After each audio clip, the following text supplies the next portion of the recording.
ano ang improvement nga na-experiencehan mo sa imo barangay sa ikaw na pungko bilang barangay kapitan?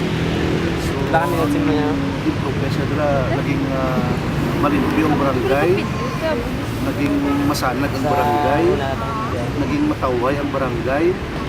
Pag ang amon, labi na ginang amon nga barangay gym, hindi lang sila nga child friendly, student friendly pa, school friendly, kag mga establishment friendly pa kayo, mga taga San Miguel, taga SM, taga Quezano, taga Robertos, taga na nila lampang. Amo na siguro makita mo na improvement sila sa barangay. Salamat. Kung mag-election liwat ka, may plano ka pa nga mapadalagan sa imo manjapon ka posisyon? Sa manjapon posisyon? Yes, big yes. Salamat.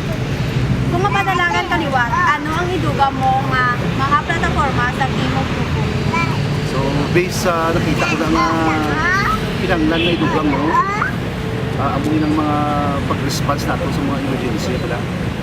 So, inspired na medyo mas usurte kita kayo, malapit kita din sa Juan, sa opisina sa ICER.